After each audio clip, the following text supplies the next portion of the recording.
Hey guys, welcome to rose garden. நம்ம meet சாப்பிட்றது ப்ரோட்டீன்காகவும் அதோட டேஸ்ட்காகவும் தான் நம்ம சாப்பிட்றோம். இப்போ பார்த்திங்கன்னா வேர்ல்டில் எவ்வளவோ டைப்ஸ் ஆஃப் மீட் இருக்குது. ஸோ அதில் the best protein source chicken breast தான்.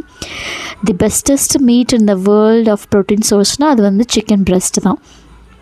ஸோ நான் சிக்கன் பிரெஸ்ட் தான் இன்றைக்கி செய்ய போகிறேன். இது சிக்கன் பிரெஸ்ட்டுக்கு நிறைய ரெசிபீஸ் இருக்குது. ஸ்பைசி, மைல்டாக, ரொம்ப சாஸியாக, எப்படி வேணால் அதை நம்ம செய்யலாம். நான் இன்றைக்கி பேசிக்ஸ் இந்தியன் மசாலாஸ் போட்டு ஸ்பைசியாக தான் பண்ண போகிறேன். மஞ்சள் பொடி, மிளகாய் பொடி, இஞ்சி பூண்டு பேஸ்ட்டு, உப்பு, லைம் ஜூஸ், அப்புறம் கொஞ்சம் கர்டு, கஸ்தூரி மேத்தி, கரம் மசாலா, சிக்கன் மசாலா இதெல்லாம் போட்டு நல்லா மேரினேட் பண்ணிவிட்டு இதை நம்மளுக்கு டைம் இருந்தால் ஓவர் நைட் ஊற வைக்கலாம். ஒரு 12 hours அந்த மாதிரி நம்ம சோக் பண்ணலாம். அப்படி டைம் இல்லைன்னா மினிமம் 1 hour நம்ம மேரினேட் பண்ணி வச்சுருக்கணும்.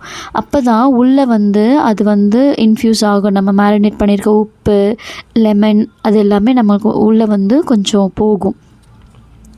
இப்போ நான் 1 day ஃப்ரிட்ஜில் வச்சு எடுத்துட்டேன். அதே மாதிரி மேரினேட் பண்ணிவிட்டு ஃப்ரீசரில் வைக்கக்கூடாது, ஃப்ரிட்ஜில் தான் வச்சுக்கணும்.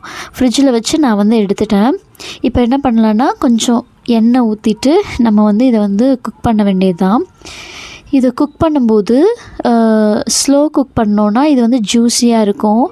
சம்டைம்ஸ் நிறைய பேர் சொல்லுவாங்க இது ரொம்ப போன் இல்லாதனால கொஞ்சம் ஹார்ட் ஆகிடும் அப்படின்னு சொல்லிட்டு. அப்படிலாம் இல்லை. இது நம்ம ஊற வச்சுருக்க மேரினேட் பண்ணி நம்ம 1 hour இல்லை ஒரு நாள் ஃபுல்லாகவோ நம்ம ஊற வச்சுருக்கும்போது அது ஃபுல்லாக இன்ஃப்யூஸ் ஆகிருக்கும், நல்லாவே இருக்கும். ஸோ நல்லா ஒரு 40 minutes ஸ்லோ குக் பண்ணும்போது இந்த மாதிரி நல்ல ஜூஸியாக இருக்கும். ஸோ குழந்தைங்க போன்லெஸ் கொடுக்கும்போது ப்ரோட்டீனும் இருக்கும், அவங்க பிரச்சனை பண்ணாமையும் சாப்பிட்டுடுவாங்க.